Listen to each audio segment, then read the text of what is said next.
Ahojte vážení diváci, vítajte v ďalšej časti Arte Spiritu podcastu Umenie života v súlade s celkom.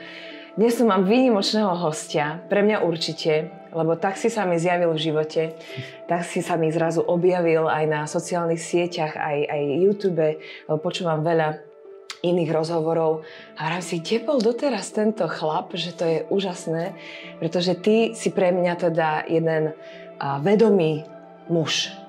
A tak ťa aj vnímam a veľmi sa mi to páči, že sa to začína otvárať a že už nie sú len tie ženy, ktoré vlastne nejakým spôsobom sa naciťujú alebo sa venujú tej spiritualite, duchovnú, ezoterike a tak ďalej, ale ste tu už aj vy, muži. Takže Leo, Prema, vítaj. Barborka, ahoj, vítajte, čaute. Teda ja vítam u teba v nádhernom centre Alta Medica, kde chodím k tebe na biorezonanciu. Aj o tom sa pobavíme určite, pretože je si pre mňa človek, ktorý sem prináša na Slovensko nové trendy, nové veci, nový pohľad na to, ako sa dá možno pracovať so svojím zdravím, ako sa dá rozmýšľať inak, ako sa dajú uchopovať veci a tak ďalej. Takže povedz mi, ako si sa k tomuto vlastne celému dostal a čo ťa tak nakoplo k tomu, že chcem inak žiť tento život, že to, čo vidím naokolo, sa mi nezdá a ja to vnímam takto.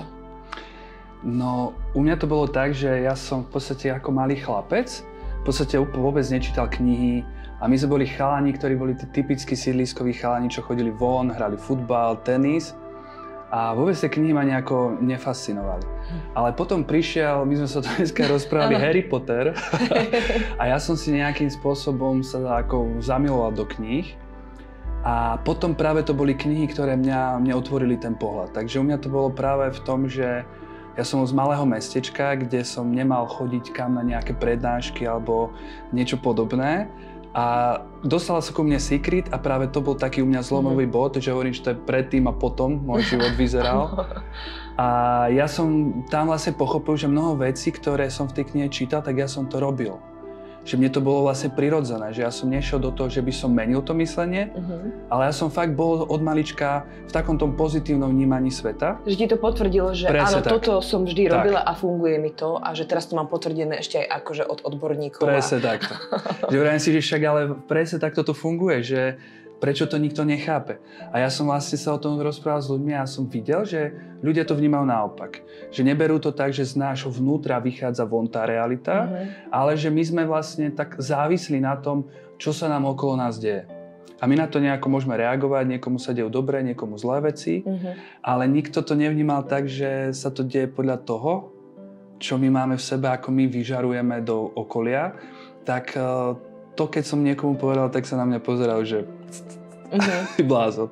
Že mu to nejako nesedelo. A je to aj o tej uchopení tej zodpovednosti vlastne za ten svoj život. Že absolútne. Ja som ten tvorca a ja projektujem vlastne to, čo mám v sebe vnútri, tak projektujem navonok. Presne. A hoci ľudia nie sú úplne ochotní zobrať túto zodpovednosť do svojich rúk, neviem, či to je tým, že sa boja zlyhania, alebo boja sa, že teraz akože keď ja som sám tvorcom svojho života, tak keď si to poserem, tak si to poserem proste, hej, že na koho potom môžem zvaliť tú vinu, že tak ty za to môžeš, že teda ja sa mám zle.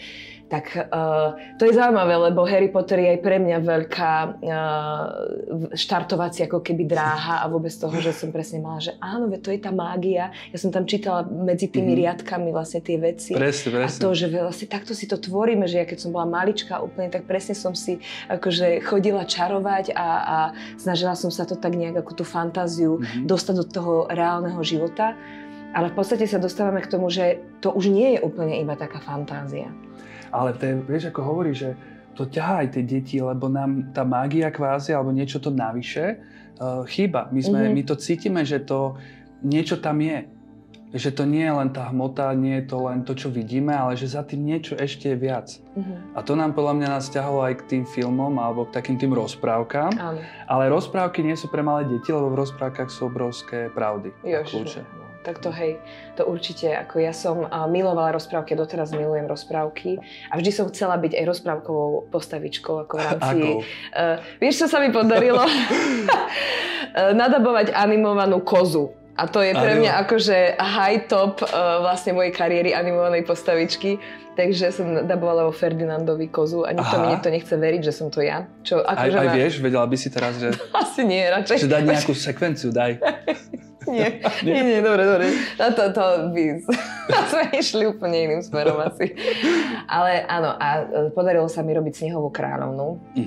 A to bolo tak brané, akože trochu, že to je vlastne fantasy postava, že je to v podstate nejaká ako kvázi zlá kráľovna a tam si ako uchopovať ten archetyp akoby toho, že teda ja som sa už o tom aj bavila, že v rámci tej mrchy, že stále ma obsadzujú proste do mrch, že ako si mám zintegrovať vlastne túto temnotu akože v sebe, že je mojou súčasťou a častokrát sa toho ľudia boja, že oni chcú byť len tí dobrí ľudia, že oni chcú len vlastne ako keby aj to spirituálno-ezoterické je tak nastavené, že odmietame.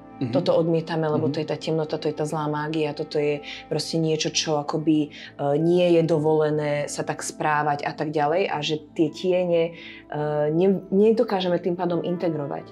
Nedokážeme sa s nimi stretnúť, lebo ich ani nepozveme ako keby do toho svojho života, že nepriznáme, že aj my môžeme mať zlé nálady alebo zlé vlastnosti a tak ďalej.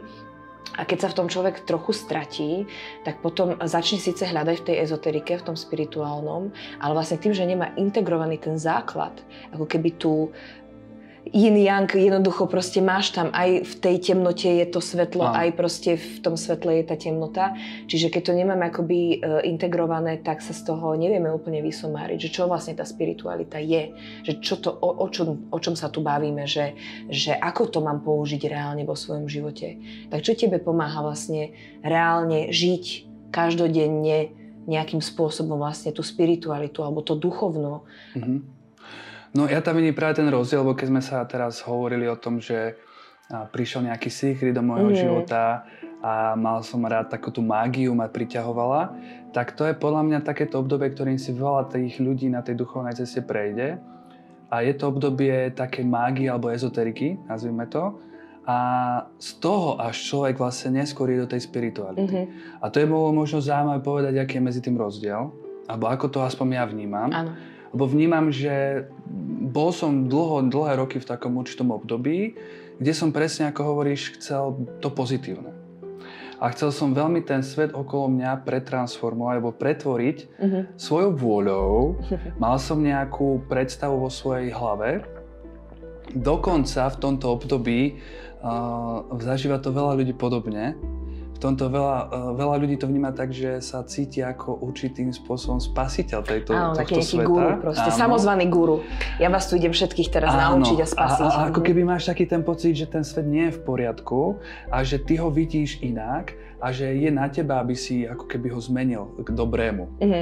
A to je presne to hodnotenie dobré, zlé, svetlo, tma. Ja už vlastne som svetelný nejaká bytosť, tak ja už sa s vami tam temnými bytostiami rozprávať nejdem. Vy tam dole. Budete znižovať moju frekvenciu. Je to pekné, je to veľmi potrebné obdobie, ale je to stále takéto balansovanie medzi jedným dobrým, medzi zlým a veľká snaha zmeniť ten vonkajší svet podľa svojej vôle. Znie to pekne, odvážne, ale zároveň ja som si po rokoch uvedomil, že je v tom obrovská dávka odporu voči prítomnosti. Je to neprijatie toho, čo je. A taká tá snaha nie v sebe nájsť ten pokoj a nie v sebe nájsť to uvedomenie toho, že ten život prečo takto tečie?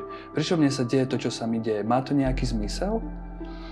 Chýba tam to počúvanie vlastnej duše, ale je to o tom, že ty chceš proste to spraviť podľa seba tak pozitívne nejako.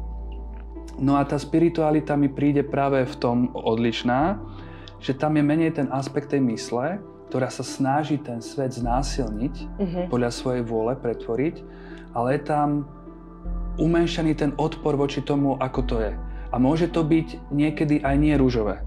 No to áno. A častokrát práve najkrajšie tie dary, ktoré k nám prichádzajú cez veľmi ťažké veci, s ktorými sa snažíme my súperiť, bojovať, lebo predsa my si v tej hlave vymanifestujeme a pritiahneme len pekné veci.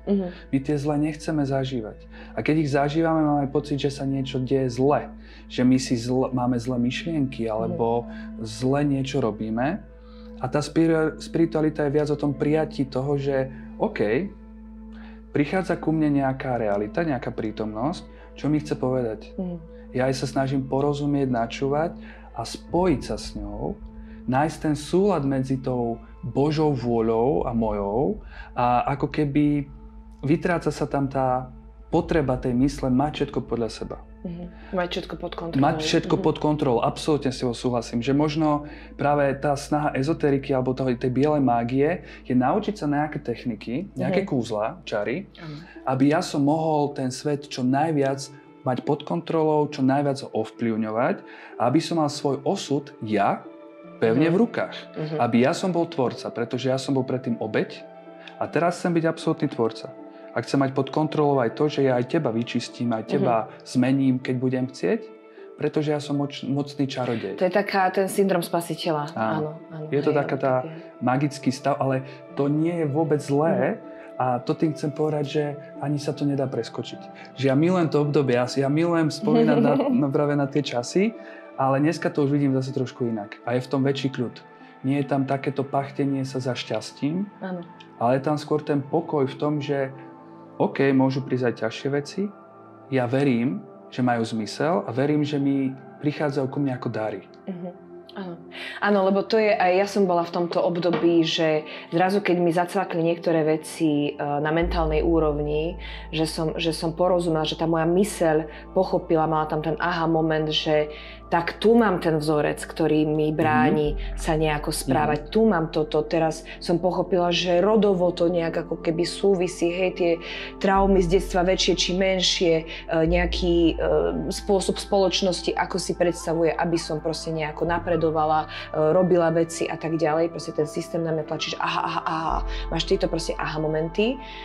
A začneš ich vlastne, že ja som teraz pochopila, tá myseľ si povie, že ja som tu teraz kráľovná, OK, tak toto už mám uchopené a teraz to idem vysvetľovať ľuďom. A sú to tie vlastne samozvané rady, alebo tie nevyžiadané rady, keď dávaš ľuďom, lebo teba trápi, že ľudia žijú ešte kvázi nevedomé, keď to tak onálepkujeme, a že ty už si tá vedomá, tebe už sa rozjasnilo, tak teraz všetkým potrebuješ vlastne ako keby to vnútiť v podstate, ale je to stále iba tvoj vlastný názor a náhľad na svet a je to tvoja vlastná projekcia, ktorá je ešte v podstate nevyzretá, lebo keby sme boli v tej ozajstnej spiritualite, čo ja tak ako vnímam a považujem, je, že žij a nechaj žiť. Že ty vlastne áno vidíš, že možno tvoj rodič alebo tvoj priateľ alebo hocikto, proste s kým sa stretávaš, sa ocitá ešte v ťažkých situáciách a aj mne sa stávajú ťažšie situácie, len ja už na ne nazerám s nadhľadom. A presne sa pýtam, čo mi toto ukazuje? Čo sa tu deje? Čo sa mám naučiť? Prečo som si vyprojektovala takúto situáciu? Kde ešte vo mne bude to lekcia, že teraz je to skúška správnosti, že ako budem reagovať? Alebo je to ešte niečo nové, čo zo mňa zvnútra proste vychádza von a potrebuje sa nejako vyčistiť? Ale nespolieham sa na to, že vlastne príde niekto zvonku a povie mi, ty máš takýto problém, tak ideme urobiť teraz také a také aktivácie, aby ti to proste zmizlo. Ale že ja sama objavím v sebe, že aha, tuto sa mi deje takýto nejaký proste či program alebo proste nejaká vec, tu mám nejakú traumu skrytú pod neviem koľkými vrstvami a ja s tým sa rozhodnem, či s tým chcem teraz niečo robiť, či na to mám energiu, či ma to tak volá, že tá moja duša ma proste ťahá, že už to vyrieš, už poď, posun sa ďalej, môžeš, proste zvládneš to a tak ďalej. A že vlastne ja vytesním už potom tú myseľ, ktorá vlastne stráca na tým kontrolu.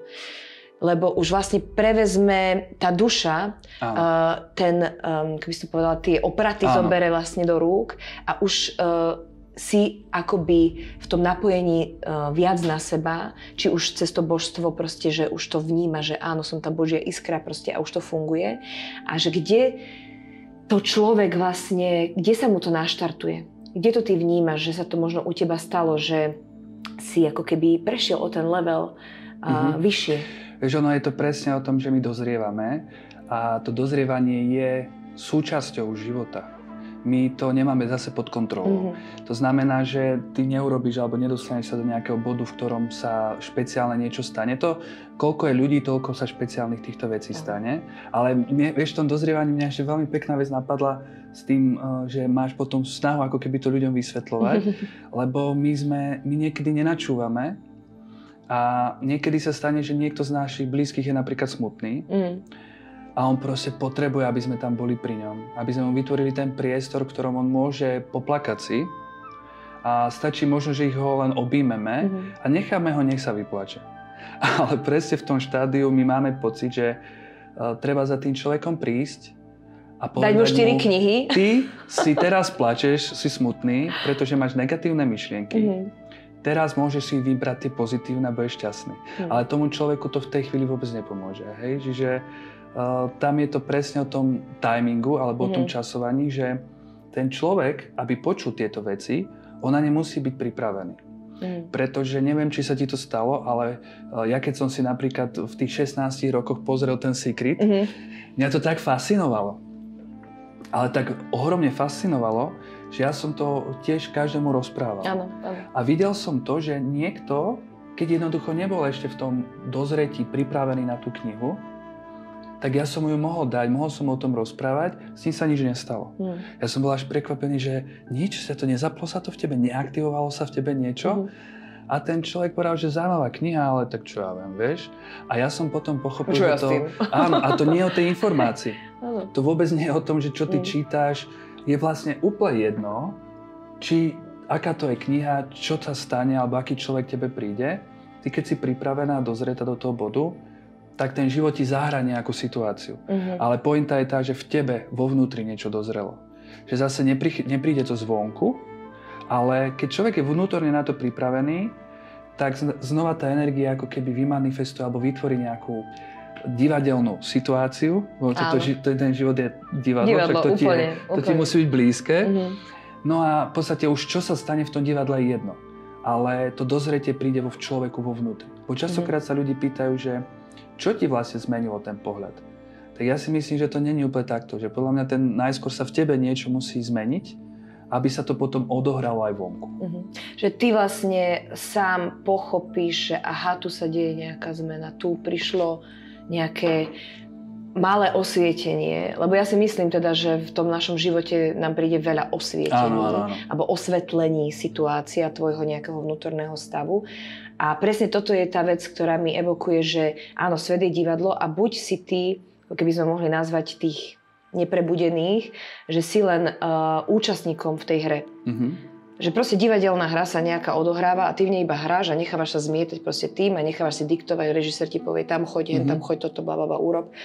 Ale už keď sa vlastne dostaneš nad to, že do nejakého toho nadhľadu a to možno nejakej tej role toho pozorovateľa, tak zistíš, že áno, ja v tej hre hrám, ale ja môžem byť aj režisér, môžem byť aj dramaturg, môžem byť scenárista, môžem byť kameraman, ktorý to točí, môžem byť proste vzadu skriptka, ktorá rieši proste veci, ktoré treba ešte a som všetko to.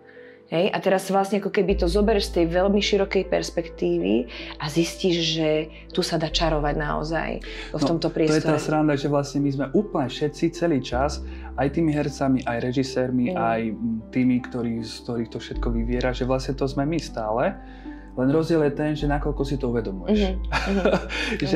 A nakoľko ty vlastne si v súlade s tou divadelnou hrou, život, a nakoľko sa s ňou ešte snažíš nejako súperiť a bojovať a pretláčať tam niečo svoje a mať niečo pod kontrolou, lebo my sme naozaj niekedy ako tí ľudia, ktorí stoja uprostred mohutnej rieky, stoja oproti nej a majú pocit, že ja idem plávať proti prúdu. Pozrite na mňa, ja som tu najsilnejší, a ja nepôjdem tam, kde všetci, ja pôjdem plávať proti prúdu, akože v tom zmysle, v takom, že naozaj všetko nám život ukazuje, že máme ísť týmto smerom a my naozaj niekedy sa úplne tvrdohlavo držíme nejakého nášho plánu, pričom ten život nám naozaj ukazuje, že počúvaj, poď takto, tadiaľ to je tá cesta jednoduchšia. Mne sa páči veľmi to Tao, tá cesta najmenšieho odporu. Lebo ja som dlhé roky bol práve v tom, že ja mám tú slobodnú vôľu silnú, Boh mi dal silu a ja to teraz naozaj poskladám podľa seba. A v tom bola akože taká tá snaha prebiť sa. Ale nie je to ten paradox, že s týmto sa veľa ľudí stretáva, aj sa ma to často pýta, že tak, máme slobodnú vôľu, alebo je všetko určené osudom? To je podľa mňa veľmi... To je najväčší paradox podľa mňa života tohto. Ale život je paradox. To znamená, že keď je život paradox, znamená to, že vždy sú obidve možnosti. Naša myseľ strašne túži potom, aby prišla na nejaké riešenie, že čo teda je toto alebo toto, ale život alebo to božské, tá esencia je práve v tom, že existuje všetko. Že obidve možnosti sú pravda. Áno, máme slobodnú vôľu, niekde v tých vyšších úrovniach si to všetko vyberáme, ale už keď sa sem inkarnuješ a narodíš... A vybereš si to tam hore, ten osud si nastavíš. Tam si to vyberieš, ale ty už ako konštruktér, ty môžeš vymyslieť husenkovú dráhu, akú chceš. Ale už keď ju postavíš a sadneš si do tej... Vaničky, či čo to je, vozíka, áno. Tak už pôjdeš po tých koľaniciach, vieš, lebo my tu nie sme sami, my tu hráme divadlo ako všetci a vieš, ako v divadlo to je, že keby si ten jeden herec začne robiť úplne sám podľa seba, a vy hráte nejakú úlohu, nejakú komédiu. Ako Shakespearea, ktorý je predpísaný. A on si povie, že ja mám slobodnú vôľu a ja si... Začnem repovať. Ja nejdem hrať Shakespearea, ale ja neviem nejakú hollywoodskú teraz scénu so Schwarzeneggerom, začne tam strieľať zo samopalu. Tak ono, jasne, on bude možno šťastný, ale čo tí ostatní? A my sme tu naozaj ako bunky veľkého organizmu a myslieť si, že každá tá bunka si naozaj môže robiť, čo chce, je trošku zase také sebecké, že to my by sme to takto chceli zase, ale je oveľa krajšie prijať, že tá životná, ten zdroj nás tu nejakým spôsobom krásne smeruje. A čo potom v tom prípade, že som solidárny, alebo ako by som povedala k tomu okoliu, ale už to môže prechádzať vlastne do toho, že sa obetujem. A že vlastne nepočúvam samého seba. Kde je tá hranica toho balansu? Že áno, chcem, aby to malo osoch aj pre mňa a chcem, aby to malo osoch aj pre druhých, ale neviem sa nájsť v tom sebavedomí. V tom, že naozaj viem, kto som si sebavedomý a som si vedomý toho, že koľko energie viem dať, koľko potrebujem prijať a ako sa vlastne v tej spoločnosti vlastne tie energie, aby sa to tak, vieš, akože plynule vybalansované dialo, lebo častokrát sa stáva, že ľudia idú do tých extrémov, že tak boli dlhodobo utláčaní alebo nejak ponižovaní a teraz oni naberú proste to sebavedomie a ja som si tvorcom svojho života a teraz idem všetkých akože cez nejaký, ale zase to je vlastne cez to ego, že idem to tu teraz každému dokázať, že ja to mám, ja to zvládnem, alebo či to sebavedomie tým, že si uvedomím proste tú svoju hodnotu, tak potom sa mi začnú tie veci diať prirodzene v synchronicite. Že už budem vedieť, či je to, čo robím sám pre seba, aj osoch pre tých druhých ľudí, alebo nie. Lebo ja to tak vnímam, že vtedy akoby správne manifestujem alebo vytváram, keď mi príde nejaká vízia, že áno, ja to chcem zo svojej hĺbky duše, ale chcem to aj pre tých ľudí. Že je to, že verím tomu, že keď mne to prináša osoch a ma to baví, tak to vlastne prinesie osoch aj tým druhým ľuďom. No ja mám taký ten pocit, že tu nie je možné zle manifestovať, alebo ako keby nebyť v nejakom správnom balanse, lebo my aj keď na niečo veľmi tlačíme, alebo sme napríklad veľmi sebeckí a chceme akože niečo veľmi ťahať pre seba, tak my vytvárame taký tlak, že dostaneme v tom balanse presne rovnaký protitlak.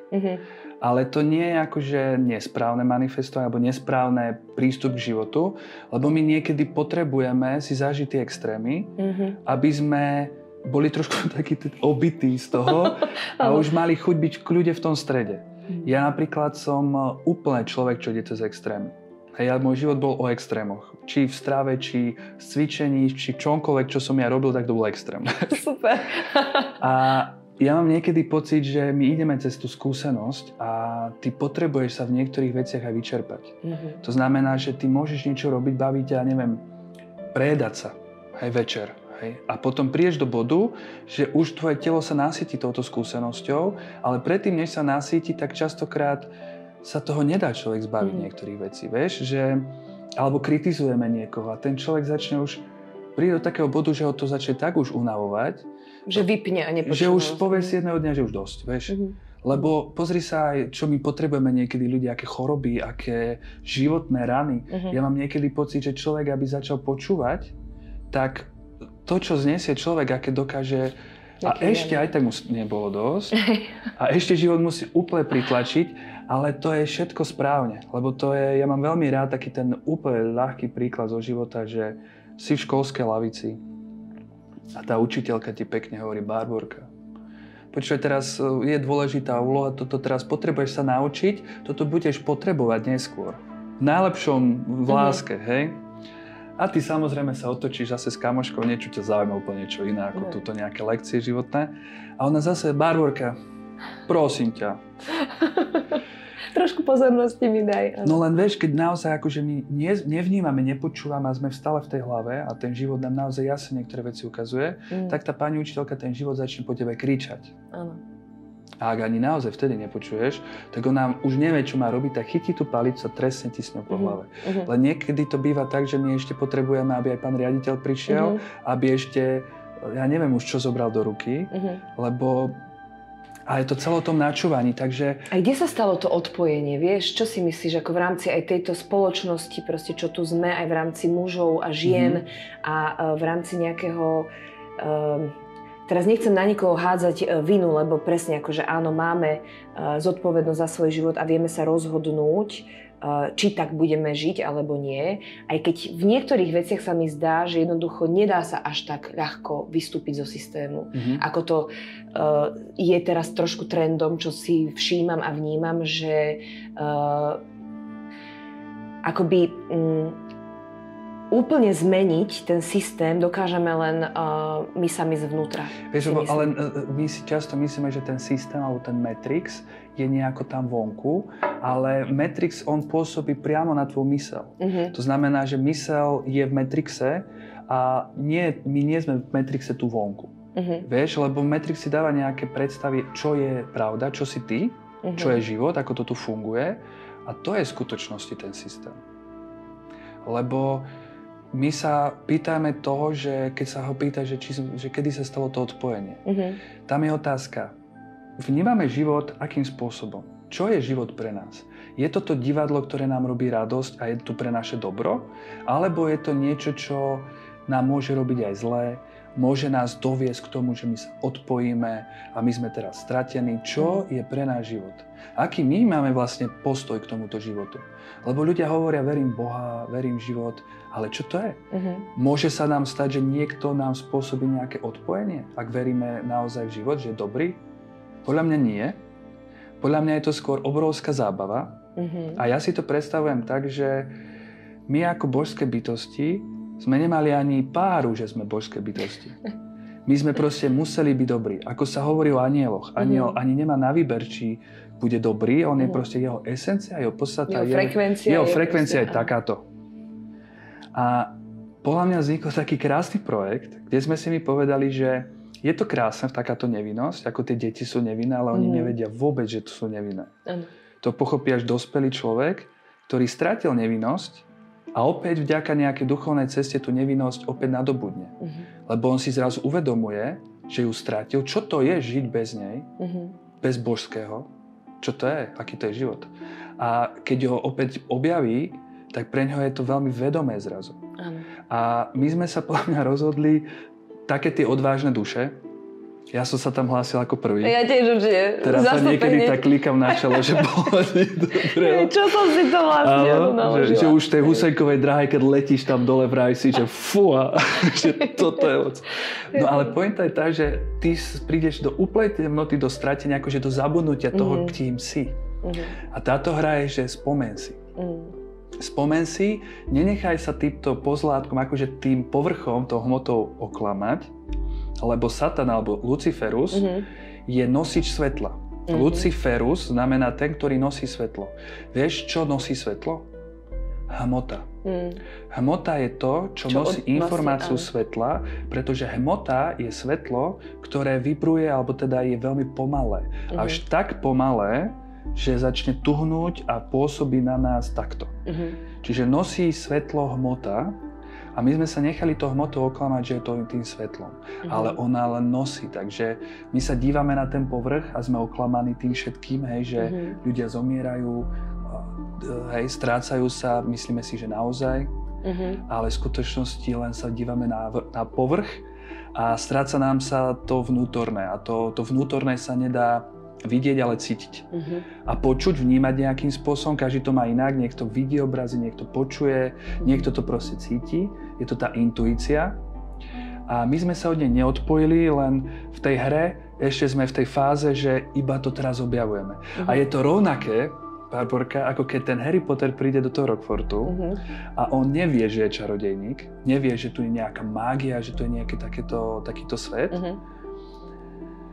A to je dobrodružstvo.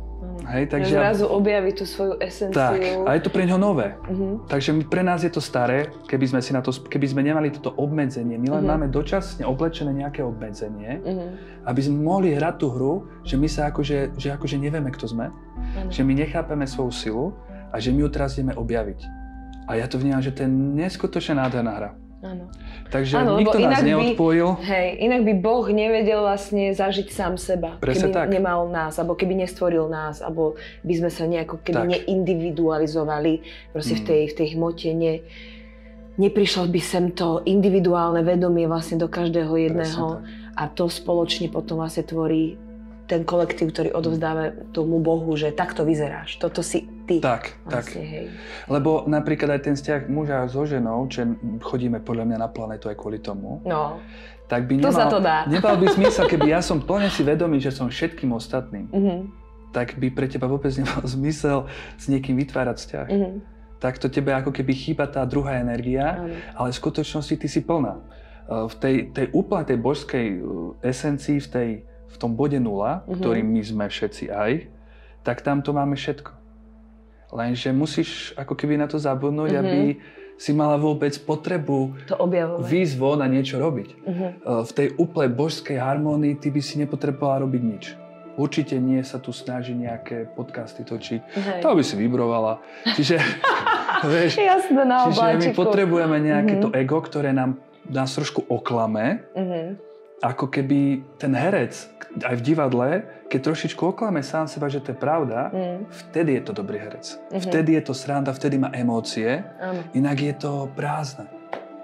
Takže to odpojenie sa je zároveň obrovská zábava. Akože v tejto fáze to asi nevypadá tak vždy, že je to trošku, ako povedzme si to aj tak, že po tej ľudskej stránke je to náročné. Veľmi, áno. Určite nechcem, aby to vyznievalo, lebo sem tam sa s tým stretnem, že tebe sa to hovorí, proste tie akože svetielka, anielicia, neviem čo, blablabla, ako pozitívne myslenie a tak, ale ja chápem akoby utrpenie a súcitím s utrpením ľudí, ktorí v podstate ešte neprezreli ako keby túto hru. A presne to, že je to klam, je to ilúzia a je to proste ja viem, že sa ťažko hovorí človeku, ktorý má nejakú veľkú chorobu alebo niečo, že si to spôsobil sám a že v podstate je to iba projekcia ako keby naozaj jeho vnútra, ako hovorí v jednom našom predstavení postava Tolstoja, ako reálneho Tolstoja, že svet je zlý len tak, ako som ja sám zlý. Hej? To je krásne. Čiže toto je, a to povedal kedy, pred 200 rokmi, takže ono sa to tu stále ako keby nejak nesie, že naozaj si to proste vytvárame, ale nie každý je úplne ochotný proste to prijať, túto zodpovednosť. Rozumiem, akorát mi teraz úplne prišlo to slovo prijať, že podľa mňa z toho utrpenia je najjednoduchšia cesta prijať, že trpím.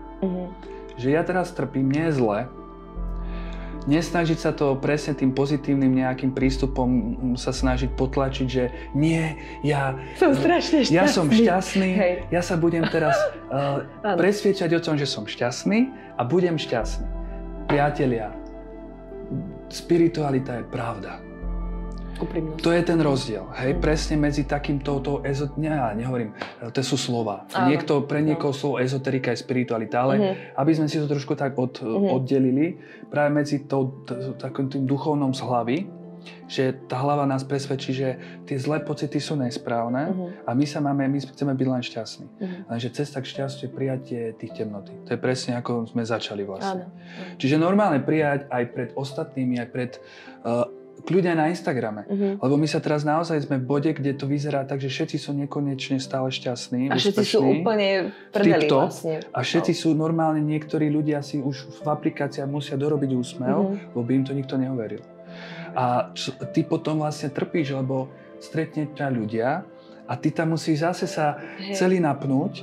No to je to, že my pred druhými hráme, že sa hráme, že sme šťastní. Aj ty stretneš kamaráta a dobre sa máme. Ale prečo? Hej. A toto je presne tiež tá otázka, že prečo nevieme byť úprimní. Čo nás budú mať akože druhý radšej, keď budeme šťastní, bo podľa mňa to tak nie je úplne, vieš.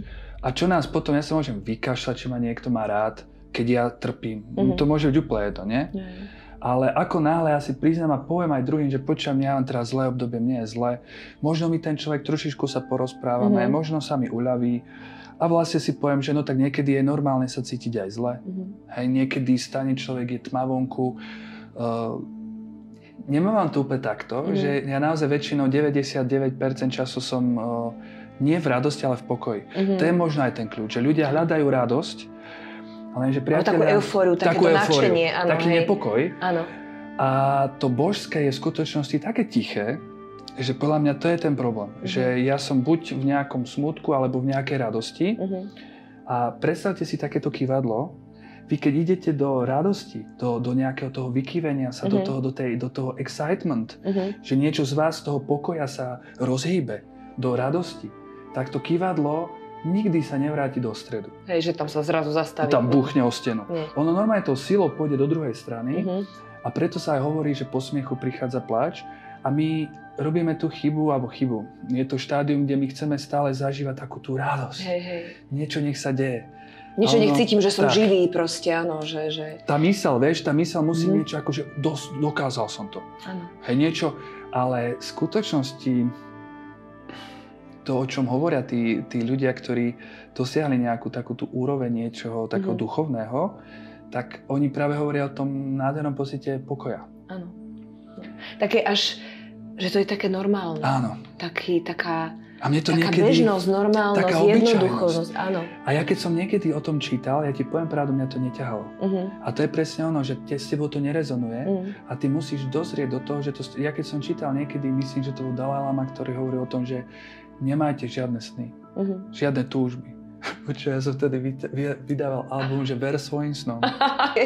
Všetko to bolo len o tom, že predstav si svoj sen, chod za tým, dokáže všetko, vieš. Presne tá dravosť mladícka, vieš. Že ono, ja cítim aj vekom, že prichádzajú niektoré veci, inak sa na to pozrieš. A tam on hovoril o nejakom pokoji, o tom, že obyčajný život je najviac. A ja, že prosím ťa, ja chcem všetko, len nebyť obyčajný. Ja chcem byť ten najvýnimočnejší Leo na svete. Ale v tom hrozný nepokoj je v tom niečo, čo ťa hrozne vykyvuje zo svojej rovnováhy. Ale to sa nedá obísť. Človek si musí vyskúšať ísť do tých extrémov, do toho smútku, do toho šťastia, aby ho to unavilo. Aby pochopil, že to možno nechcel vlastne. Presne to tak, není ono. Presne tak. To nebolo ono. No. Ale to nikdy nepochopíš, kým to nezažiješ. To môžeš čítať ty, že nejaký guru ti bude rozprávať, že kľud, všetko je o pokoji. Ty keď si v štádiu, že ty chceš zažiť ten život, tú radosť, tak to ti úplne zbytočné počúvať, vieš. Takže všetko má svoj čas. Niekto potrebuje práve teraz zažívať ten zlý stav, kde ja som sa najviac v živote zmenil v najhorších stavoch. Keď ja som trpel, to je pre mňa bol ten čas, keď ja som rastol. Nikdy v živote som sa nezmenil, keď som sa s kamarátmi smial. Vieš, čiže... Takže musím povedať, že mne už tieto uvedomenia, alebo takéto, že oveľa viac si začínam vážiť práve tieto pokojné, radostné, srdečné stretnutia. A tie ma veľmi transformujú. Ale kedysi to bolo presne cez bolesť. Cez bolesť. Cez utrpenie, bolesť, smútok a vtedy som akože potrebovala tieto lekcie, ale myslím, že je možné sa pretransformovať, keď vlastne cez tú bolesť zažiješ všetky potrebné skúsenosti, ktoré máš mať, tak raz ti príde proste, ja si to pamätám, že asi pred rokom to bolo, že dobre, ja sa chcem učiť, ale už nie cez bolesť. Stop. Že ja sa chcem učiť cez lásku a cez tieto vlastne situácie a skúsenosti, lebo ja si veľmi dobre uvedomujem, čo to je trpieť, čo to je proste byť smutný a tak ďalej. Akože nikdy som nemala nejaké, že úplne, že depresia, takto, že neviem to povedať. A možno aj áno, len ja som dosť zdravý človek, čiže ja som sa z toho, proste som si povedala, že tu nebudem takto akože revať na zemi, ako dala som tomu deň a potom som si povedala, že a nie, to ja sa dvíham a idem. Že to je skôr to akože moja povaha, ale že bol ten moment toho, keď som povedala a dosť. A už nie cez bolesť. Ja už nechcem trpieť. Stačilo. No to sa veľa ľudí pýta, že a je teda nutné cez tú bolesť sa učiť? A to je zase sa vráťme k tomu jednoduchému príkladu, že ty si v škole a ty nepočúvaš a ty dostaneš papekom po hlave. Lenže keď dostaneš 5-krát po hlave papekom, v tebe sa niečo zlomí a ty zrazu aj si nahnevaná najskôr na toho učiteľa. Ale ty nakoniec pochopíš, že ten učiteľ to vlastne myslí s tebou dobre. A ty už chápeš, že teraz keď zase nebudeš načúvať, tak príde 7, 8, 9 krát zase ten papek a stane sa v tebe nejaký ten zlom, že ideš do tej pokory. Že dobre, tak teda ja som ochotný počúvať. A keď toto sa ti stane, tak ten učiteľ sa s tebou takto jemne rozpráva, priateľsky, veľmi priateľsky, s láskou, a na čo tam už by bola palica? Nikdy by tam už ten učiteľ ani kričať nemusí. Presne tak, tam nie je odpor. A keď tam nie je odpor, tam je to, áno, potrebuješ, pokiaľ máš v sebe odpor je nejaký tlak, že ty od seba odstrkuješ realitu, no tak ona sa takým istým tlakom, ako ty odstrkuješ, do teba vráti. No tak je potrebné utrpenie, pokiaľ ty boxuješ sa s tým životom, on sa bude boxovať s tebou. Takže vzdaj sa. A to bolo to ďalšie. Potom, vieš, ja som najskôr čítal tie knihy o tom pozitívnom myslení, ale potom mne to bolo málo a potom som prišiel práve k tým náboženstvám rôznym. A nikdy som akože nešiel do nejakého náboženstva, ale čerpal som tú esenciu stadiaľ. A tam bolo presne to, že vzdaj sa. A moje ego, vzdaj sa. Ja sa mám vzdať, ja sa v živote nevzdám. že tam na okraji útesu sa vrhni do nekonečna. A že no tak to čo, ako ja mám toto spraviť? Mami sa to absolútne nechápala. A to je ale to stretnutie s tou smrťou, nie? Presne ako tak. Pomyselnou v podstate toho. Aj tomu, že ty vlastne, ja vôbec netuším, čo bude zajtra. Ja nemám pod kontrolou ani čo bude zajtra, páda dážď alebo sneh. Ja nemám vôbec nič pod kontrolou. A pustenie sa tohto, že ty vlastne vôbec nevieš. A že si vlastne strašne šťastná, že nevieš, lebo keby si vedela, tak v živote ťa nič neprekvapí a v tom živote práve toto sranda, vieš. Lebo ja keby teraz presne viem, a je to naozaj podľa toho, ako ja si predstavím, tak ja presne viem každú minútu, čo budem zažívať, lebo si to takto budem tvoriť. No tak to gratulujem, to by si sa unudila za rok. Ale keď ty nevieš, čo sa stane, to je tá sranda. A tam už je len o tom, že či sa tomu odovzdáš, že naozaj tomu absolútne dôveruješ. A tam sa ukáže, že kto má naozaj vzťah s tým Bohom a kto o tom v podstate tak rozpráva. Hej, keď príde COVID, keď príde vojna, keď vyhrá politickú boj ten politik, ktorého si ty nechcela, aby vyhral, a si teraz tam v tom, že to nie je správne. Zrazu sa opýtame, že urobil teraz ten Boh chybu? Hej? Že verím v to, že naozaj každú jednu sekundu sa všetko deje božsky? Verím tomu? No mne sa zdá, že tomu veríme veľmi málo. Možno naozaj 5 minút, 10, 20 za deň. Hej. Možno na nejakej besede krásnej, kde sa cítime pozvihnutí, ale ako náhle si, príde prvá informácia, ktorá sa nám nepáči, bum, odpor, útok. A to je práve ono. My útočíme voči prítomnosti. Neustále ideme a bojujeme s tým. No je normálny útok. A urobíme to za deň miliónkrát. A preto sme v obrovskom nesúlade, hej? Ale ja to vnímam tak, že tá doba reinkarnácie je práve o tom, že z toho najväčšieho odporu sa inkarnuješ tým, že zažívaš aj tie bomby, lebo ty tými útokmi dostávaš tie útoky naspäť. Veď každý ten boxer voči tomu, že príde prítomnosť a ty povieš na hovno. Si zapche, posratá zapcha. To je boxer, ktorý ti ten život ako keby vráti, aby si pochopila, čo robíš. A tými inkarnáciami, tými údermi, my sme ako taký ten dobrý boxer, ktorý už pochopil, že už vieš, kam sa má ohnúť. Ale dokonca si aj v tom, že ty vlastne ani nechceš už dávať tie údery ako predtým, len keď už naozaj treba. Inak ani vlastne zídeš na to, že už sa ti ani boxovať nechce. A touto dobou, tými životmi postupne, pekne životom, vôbec netreba to robiť vôľou, ono sa to aj tak, každý z nás príde do toho cieľa. Už to je vymyslené, není to potrebné, nikto sa z nás nemôže strátiť. Nikto z nás nemôže urobiť chybu. No a keď toto raz pochopí človek, ty sa úplne uvoľníš od toho života. Ty už vôbec nemáš potrebu sa báť niečoho. Čoho? To je pravda. Čoho sa tým vlastne bojíš, alebo čoho sa človek môže báť, keď nemáš ani poriadne to vlastne tú vôľu, ako keby až také forme, ako si myslíme. Že vlastne sa to naozaj deje z božského plánu, ktorý už dávno sme si nádherne celý vytvorili. A my už sme len v tom bode, že si to máme celé vlastne užiť. Lebo ten strach ide z toho, že urobíš chybu. Že niečo nezvládneš, že niečo nebude tak, ako má byť. Že nebudeš dosť dobrá, že ja neviem, nestretneš správneho človeka, že nezarobíš dosť peňazí, nestretneš správnu lásku, čo ja viem, čo všetko. Ale ak je to vymyslené dokonale pre nás, ako my potrebujeme, tak si takto môžeš vyložiť nohu. A všetko príde vlastne vtedy, keď presne tak.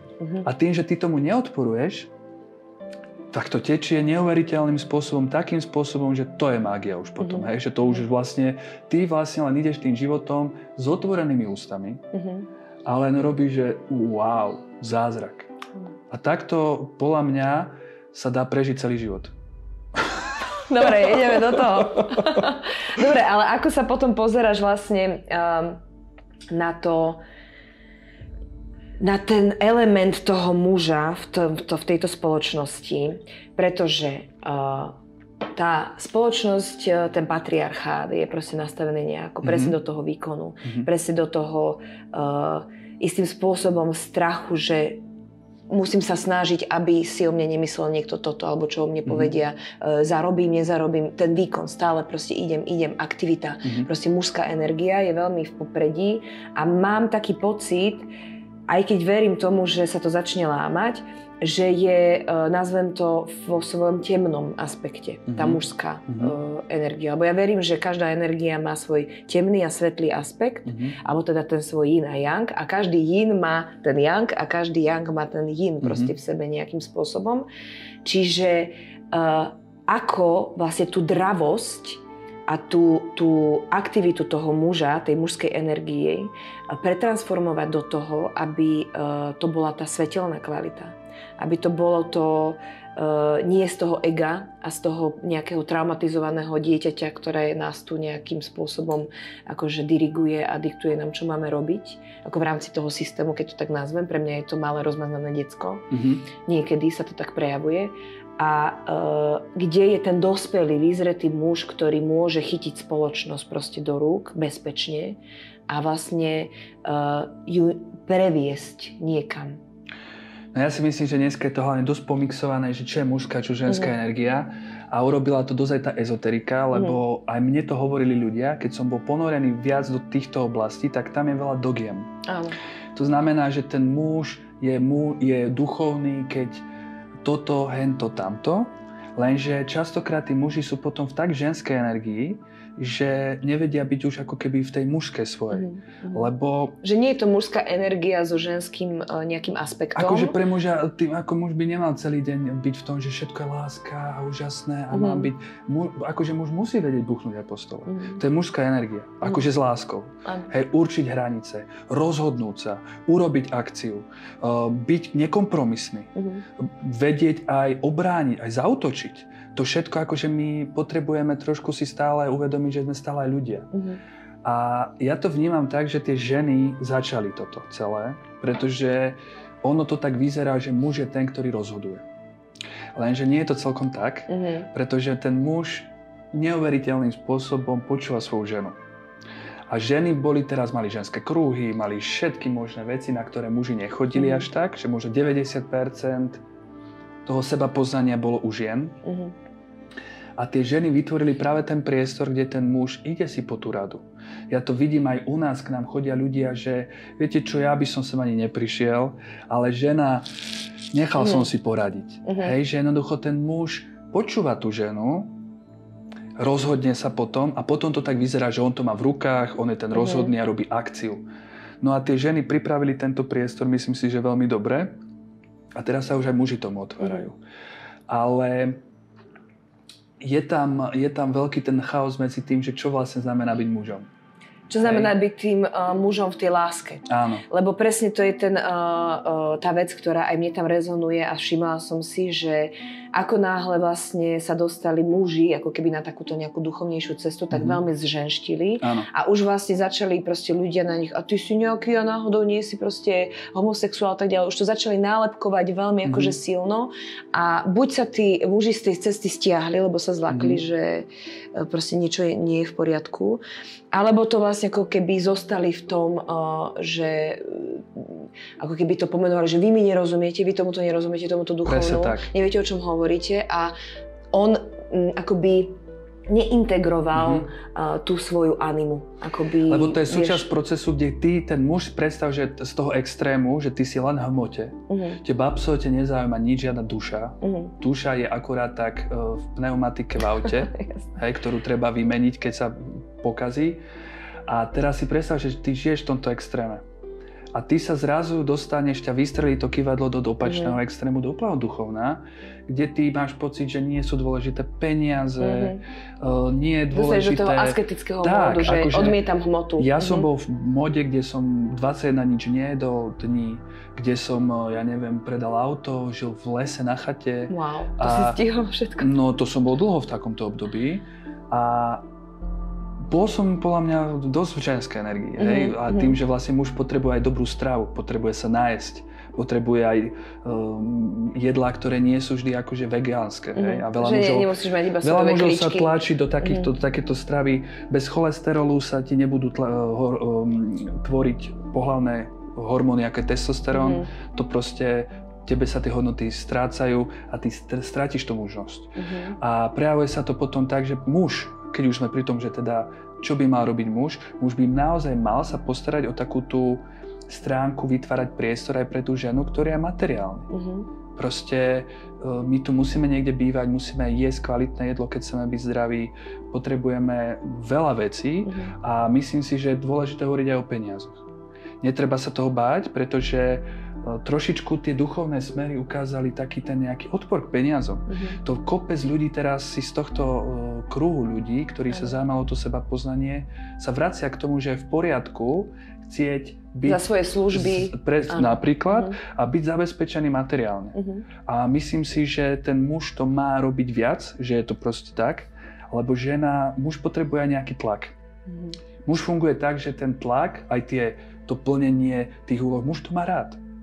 My potrebujeme si dať cieľ, splniť ho, super, hej, a teba motivujú tie ciele, ideš, aj na teba niečo tlačí, muž to potrebuje. Potom má väčšie svaly, je rýchlejší, keď napríklad aj má nejaké problémy, tak sa vie brániť, proste je to muž. Ale žena takto nefunguje. Žena pod tlakom sa uzatvára, vytvára si takú škrupinu okolo seba, žena potrebuje bezpečie, nejaké takéto bezpečné prostredie, v ktorom ona môže kvitnúť. Ona potrebuje sa uvoľniť. To je presne opačné. Áno. Že vlastne žena ide do uvoľnenia, do plynutia, do toho, že proste milión vecí, vieš, nie, že od A do B. A na to, aby toto žena mohla zažívať, na to potrebuje toho muža. A muž zase potrebuje tú ženskú energiu, aby vieš, doma, aby proste zažíval tú lásku a to proste ho úplne transformuje, ale to sa nedá, tá žena to nevie vytvoriť, pokiaľ ona naozaj musí ísť, naháňať, to sa nedá. A žiť v tej mužskej energii vlastne. Uvoľní sa, keď na tebe je to, aby si všetko zaplatila, aby si sa o všetko postarala. Dneska sú ženy, ktoré ešte musia vrecko dať aj tomu mužovi, lebo on ani nemá prácu už 2 roky. Potom sú muži, ktorí po 30-ke stále žijú s rodičmi. Nie je to normálne. Hej, ja nikoho nehodnotím, ani nechcem dávať nejaké šablóny. Samozrejme aj to, že príjmame, ja myslím tak, že keď máte veľký rodinný dom, je krásne bývať spolu celá rodina. Ale myslím to, že sme sa tak trošku zdali. Ale že si tak mama hoteli ešte stále, hej. Proste ten chlap potrebuje aj prijať to, že budú tu problémy a ja ich musím preskakovať. Je to mužská úloha.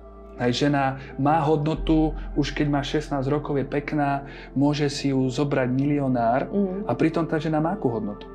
Ona ešte nemá školu, nemá zamestnanie, nič, ale už je hodnotná. Tá žena má hodnotu automaticky. Hej, a proste ten muž si ju vlastne príjme napríklad a pritom on možno 30 rokov budoval biznis a zoberie si ženu, ktorá absolútne ešte ani nezačala život, lebo má hodnotu. Je to mladá žena, ktorá možno mu prinesie deti, bude vytvárať domácnosť, tá žena má inde hodnoty. Ale mladý chalan, ktorý má 18 rokov, nemá prácu, nič v živote nedosiahol, nemá vzdelanie, on nemá hodnotu spoločnosti. Proste ten muž si ju musí zaslúžiť. Muž je pripravovaný na to, že on sa má ísť do toho sveta, má sa tam zosilnieť, naučiť sa niečo, byť šikovný a zaslúžiť si potom napríklad tú ženu. Takže to je úplne inak nastavené a nie je trošku vyvíjaný príliš veľký tlak dnes na mužov vlastne, ako keby my toto všetko sami na zvládnuť? seba robíme ten tlak, vieš, lebo nikto, tá spoločnosť ti ponúkne, že takto to vyzerá, takto to má vyzerať, ale ty to nemusíš prijať. Vieš, dneska tie vzory sú úplne choré, to keby máme prijať, tak nikto z nás nie je šťastný, lebo to vyzerá tak, že všetci sú len na Instagrame, si pozri Instagram. To vyzerá, že napríklad ľudia nemajú čo robiť, len si kupovať oblečenie, fotiť sa v ňom, chodiť po dovolenkách, chodiť do reštaurácií a vlastne okrem toho, robí tu niekto niečo? Asi nie. Hej, čiže v realite to je úplne inak. To je úplná blbosť, hej. Ja toto mám veľmi prekuknuté, lebo poznám veľa ľudí, ktorí sa nejakým spôsobom prezentujú a akože to vôbec nie je pravda. Ale že vôbec. Priatelia, keby ste vedeli o niektorých ľudí, ako žijú vaše najväčšie, ja neviem, ako by som vzory, alebo... influenceri proste. Takí ľudia, čo by si povedala, že bože môj, ja by som dal všetko, aby som bol ako on, ako ona. Keby ste vedeli, aká je pravda, v živote by ste si to nevymenili. Veľa ľudí veľmi trpí a trpí kvôli tomu, že sa dostal do tej pasce, že ja sa nejako vyzerám, to aj guruovia napríklad. Ja ako guru musím sa prezentovať, že ja neviem, čo robím, hej, nikam nedám si ani pivo, nepozriem sa ani na peknú ženu, ja neviem, čo robia guruovia, hej, ale ako nejaké predstavy. A teraz ja to musím pred tými ľuďmi plniť. Ja teraz nemôžem ukázať, aký som, lebo tí ľudia by potom prestali ma brať ako gurua. Ono to je hrozné. Ten človek sa potom bojí niekam ísť, lebo chce si dať, ja neviem, kebab a nemôže, lebo ľudia si myslia, že on žije zo svetla. Správne, jasné. Musíš ísť do Rakúska, vieš, a aj tam stretneš niekoho. To je hrozné, potom už musíš iba doma jesť. Poznám aj od nás ľudí, ktorým proste nemôžu ísť normálne nakupovať ako do potravín, lebo by ich zožrali zaživa. No. Samozrejme, takže je to hrozné. Čo si vymyslíme sami na seba. No, strašné kulehy. Takže priznať pravdu a povedať si, priznať normálne aj tie svoje temné stránky, priateľa, to je najkrajšia vec na svete. To je úžasné. Áno, mám jednu kamarátku, ktorá sa ako lopotila vo svojich ako veciach a mala problém ako s alkoholom. A jedna vec, ktorá bola veľmi ako dobrá v spoločnosti, ktorú každý ju presviečal, ale veď si daj, veď čo, veď čak, čo si, ale jeden, no. Čo tak ako náhle povedala, že ja nechcem, som alkoholička. Tam je tá spoločnosť si videla ako stíhla, že dobre, jasné, berem. Áno, v pohode. Máš. Ale to je presne ono. Ale to bola úprimnosť, ale úplne čistá a bez emócií, bez nič, lebo pomenovala fakt, ty ho pochopíš toho človeka zrazu, vieš? Áno. Lebo my žijeme v strašných nedorozumeniach. Vieš, lebo keď každý nosí tú masku, tak my vytvárame úplne sprostosti. A potom my vlastne si ani nevieme so sebou dať si jeden druhému, čo potrebujeme, lebo ja ti neviem pomôcť, keď ty nepriznáš, že sa cítiš teraz zle. Vieš, to mi musíš najskôr povedať. Vieš, a hlavne to ženy. Vieš, žena si myslí, že naozaj ten muž je každý extra senzitívny. Áno, má telepatiu zapnutú hneď naplno. Všetci na 100%. Áno.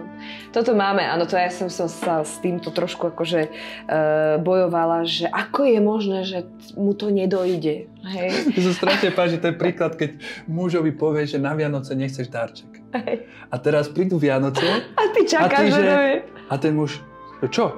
A ona, že darček?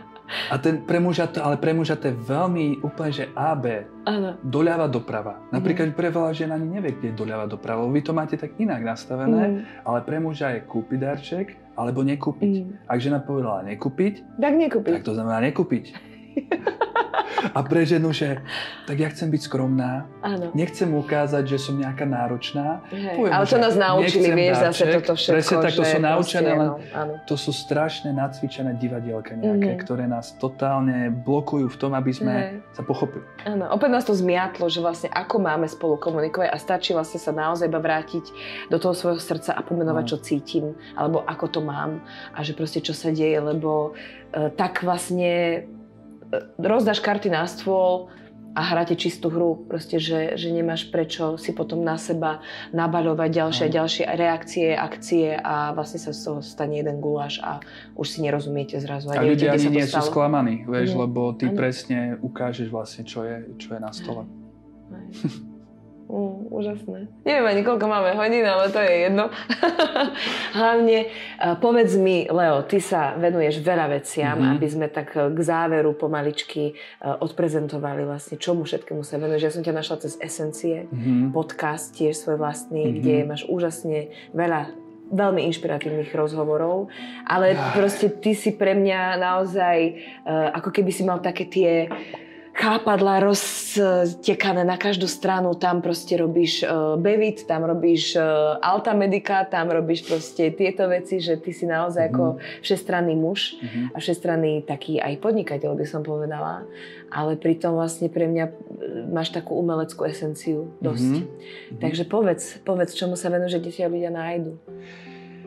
To je práve to, že ono to vyzerá, že robím veľmi veľa vecí, že ako sa to dá vôbec, ale to je práve v tom, že keď sa človek tak uvoľní a nechá to plynúť, veľmi veľa vecí tých preteká cez mňa. Ono sa to deje. A ja už to beriem tak, že aj tie nápady alebo tie projekty nie sú moje. Ono to príde, pretečie, stane sa a naozaj tá vyššia sila, Boh, vesmír, ale ona to robí.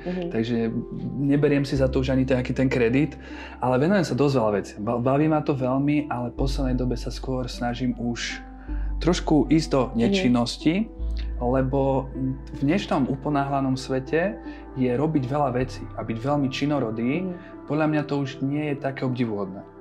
Skôr je obdivuhodnejšie a je oveľa väčšia odvaha na to Osho povedal takto krásne, že najväčšiu odvahu je potrebné na nič nerobenie. My sa zúfalo potrebujeme ako keby dať aj do určitej nečinnosti.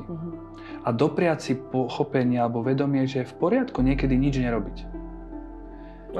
Lebo vieš, my sa porovnávame a vidíme, napríklad môžete povedať, Leo, ten toto dokázal, už urobil a teraz človek má pocit, že no a ja čo, tak ja teraz musím 3-krát viac robiť, aby som to dohnal, takže vykašlíme sa na toto. Vôbec nie je potrebné až toľko činností. Dneska sme už tej činnosti prečinnosťovaní. Áno, to sme. No ale tak ja som začínal inak hudbou, my sme rapovali, ale to som nejako tak prišiel na to, že v tom asi nemám úplne nejaký najväčší talent. A potom som písal knihy. 5 kníh som vlastne vydal na takéto presne témy, aké si sa rozprávame. To je proste moja téma, to sebapoznanie.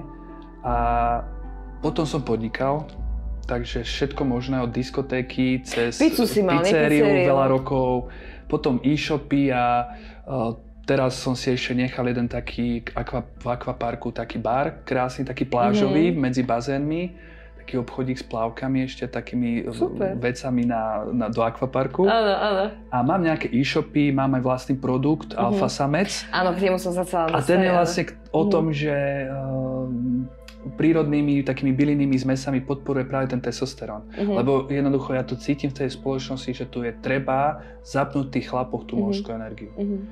No a najviac, čo ma baví, je podcast. Esencie. To je presne, čo ty robíš. To je nádherná práca, rozprávať sa s ľuďmi. No a bude vlastne to podcastové štúdio, ktoré budem aj prenajímať. A ja neviem, čo ešte všetko robím. V Alta Medica sme, to je biorezonančné centrum, také harmonizačné. Ale podstata je tá, že všetko sa to krúti, nech sa deje čokoľvek. Všetko, čo robíme, smeruje k tomu, dostávať seba a ostatných ľudí do určitej harmónie. Uvoľňovať ich prostredníctvom toho, že buď cez nejaké emočné bloky odstránenie, alebo inšpiráciu, alebo tým, že sa takto rozprávame a ľudia sa len naladia na nás a niečo sa v nich otvorí. Tak, a tešiť sa z toho všetkého. No, to je úžasné, že robíš prácu, ktorá ti robí radosť. Vlastne nie je to ani práca. Ja to častokrát mám tiež tak, že sa ma ľudia pýtajú, že čo robím radšej. A ja, že neviem, ja to všetko robím proste na rovnakej úrovni rada. Že proste ma to naplňa a doplňa sa to medzi sebou. Raz je to, raz sa deje. A máš to aj tak, že vlastne potrebuješ ísť z jednej aktivity do inej, inak by ťa prestala baviť?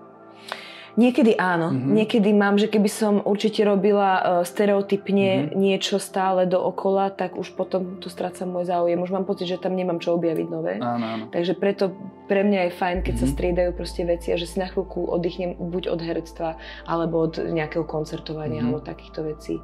Takže a teraz mňa ako veľmi nadchlo to, že sa venujem zase iným veciam, tomu sound healingu a týmto, že objavujem to, čo som už poznala. Že ja neviem, myslela som, že v speve a v hudbe už poznám proste veľa vecí a zrazu som zistila, že nie, moje zlato, tam je ešte vyššie poschodie, tam je ešte vysoká škola energetická proste v rámci hudby. Čiže toto je teraz pre mňa úplne, že dostala som nový vietor a môžem objavovať znova, čo som myslela, že už poznám. Čiže aj toto sú proste veci, ktoré sa niekedy udejú v živote, že vy máte pocit, že možno v nejakom povolaní alebo niekde sa už stagnujete, ale ono to má ešte vyššie poschodie možno. Ak nemá, tak si vie človek nájsť proste nejaký iný spôsob toho, čo ho baví a čo vie tým ľuďom ponúknuť. Absolútne súhlasím, podľa mňa to aj s tým, že my hovoríme, že prebudený, neprebudený, ale podľa mňa je len prebudený viac, prebudený ešte viac a tých prebudení je nekonečne veľa. Lebo vždy, čo má človek pocit, že ako už niečo si uvedomil a o pár rokov, že wow, tak to je vlastne ešte oveľa viac do hĺbky. Ale v tom umení to je dobre si rozoznala tú umeleckú dušu, ale ja som išiel viac tiež takouto mužskou stranou, že som išiel, že napríklad aj menej píšem tie knihy a viac som išiel do toho biznisu aj práve kvôli tomu, že som mal pocit, že potrebujem sa aj v tej hmote zabezpečiť presne, že no, lebo to je krásne v tej umeleckej sfére, len je to ťažké na Slovensku. Je. Vieš, že poznám to veľmi dobre. Tak rád by som sa venoval naplno umeniu a proste je to náročné, že aj napríklad tie rozhovory, aby človek mohol to robiť, že sa mu to vôbec začne niečo vrácať, je to ťažké na Slovensku. Ale verím, že doba sa mení a že ľudia začnú oceňovať aj služby, také, ktoré nie je vidno, alebo nemáš ich priamo v rukách, lebo toto ešte u nás na Slovensku myslím si, že je také akože veľmi silné, že mám to v ruke, kúpil som si to, tak teraz to vidím a viem to, že to má hodnotu, ale tie také ako keby veci, ktoré robíš pre dušu, tak to ešte sa u nás úplne neuchytilo. Ale verím tomu, že čím ďalej tým viac ľudí toto vyhľadáva a čím ďalej tým viac ľudí pozerá aj takéto veci, lebo chce vedieť viac, chce sa spoznať viac, chce cítiť tú hodnotu aj v niečom inom ako proste v tom materiálnom, aj keď aj to materiálne je veľmi, veľmi podstatné. My sme zvyknutí, že tie YouTube a tieto veci sú zadarmo. No, áno. Len ja som si tiež, keď som zakladal Esencie pred 2 rokmi, tak som dal takú možnosť, že kto by nás chcel podporiť, tak máme číslo účtu. Vieš, ja som to chápal, že však ja som dal toto techniky, peniaze, cestujem, čas. No a za 2 roky mi poslali 4 ľudia. Vieš, že vlastne som si uvedomil, že to nedokáže oceniť skoro nikto. Ja som myslel, že mi budú akože, že naozaj tí ľudia to ocenia. Ale to je ďalší, ako si myslím, že trauma Slovenska je, akože nedokážu dopriať druhému človeku, že je tam tá zášť a závisť ako veľmi, veľmi silná, lebo nikdy nikto nemal, ako keby sme naozaj ten národ roľníkov, alebo tých proste, čo bolo po nich vždy šliapané a máme to tak nejako keby v sebe. A zrazu, keď niečo máme, tak už to nikomu nedáme a už vlastne akoby nevieme ani dopriať tomu druhému. Že je to... My máme na Slovensku, ja to vždy hovorím, že milujem Slovensko, ale ak jedna vec je tu taká, čo pre mňa je taká najhoršia, tak to je mentalita. Lebo my máme také vzorce, ale zase dobre, to je v poriadku, lebo čím ťažšie to máme, tým my budeme silnejší. Takže keď my sa vyhrabeme z toho, čo nás tu naučili, lebo tu bol komunizmus, tu bolo silná kresťanská výchova, tu bolo, ja neviem, maďarská nadvláda, nemecká, ruská, nikdy tu sme všetko. neboli v podstate ako autonómny štát a proste alebo krajina, alebo čo vždy sme pod niekoho patrili. Čiže my sme naozaj v takom nejakom nedostatku. Že my máme pocit, že keď tuto 5 eur sa objaví, tak to musíme strhnúť a vieš, preto aj tí politici, oni si tam musia nahrabať najskôr, lebo to je v nás, Slovákoch. Však ja keď som bol raz v Grécku, tak tam bolo po slovensky nápis v Grécku, že Slováci nekradnite. To ja si to nikdy v živote na to nezabudnem, vieš. A ja, že v Grécku zo všetkých národov na svete, tak bolo po slovensky, že Slováci nekradnite. Wow. A ja vtedy, že to doteraz to pamätám. Oh, well, I am... A už sa tváriš, že nie si Slovák. Áno, je to niekedy v tomto... Ale už sa to zlepšuje, cítim, že už to je trošku lepšie.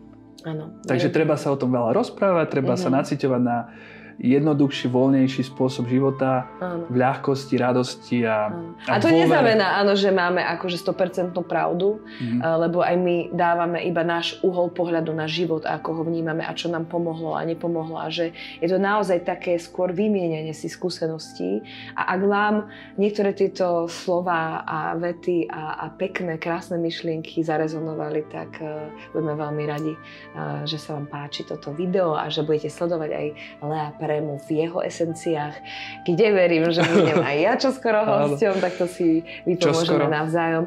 A keďže máme nový rok v podstate, tak ak máš niečo, tak na záver, čo by si chcel popriať ľuďom? Ja by som poprial všetkým, aby dokázali žiť v súlade sami so sebou, ale v takom zmysle, že mne sa veľmi páči tá predstava, ako keď hovoríš o tej pravde, že neviem, kto to povedal, ale toto si skúsme zobrať do svojho srdca, že ten svet na Zemi bude nádherný a ľahký, keď príjmeme to, že každý jeden človek na tejto planéte má vlastnú pravdu, vlastný vesmír v hlave a to je na tomto najkrajšie. Lebo my sa snažíme tu ostatných prinútiť, aby to mali rovnako, ale to je na tom krásne, že tento svet sa na ňo môžeme dívať zo 7-8 miliard pohľadov, alebo koľko nás je. A to je na tomto krásne. Takže príjmeme vlastnú jedinečnosť a jedinečnosť iných a to stačí. A ďakujem ti krásne za pozvanie. Ja tebe veľmi pekne ďakujem. Chcela by som ešte ďalších 5 hodín, ale keď tak urobíme nejaké opakovanie na budúce. Majte sa krásne. Pa, pa.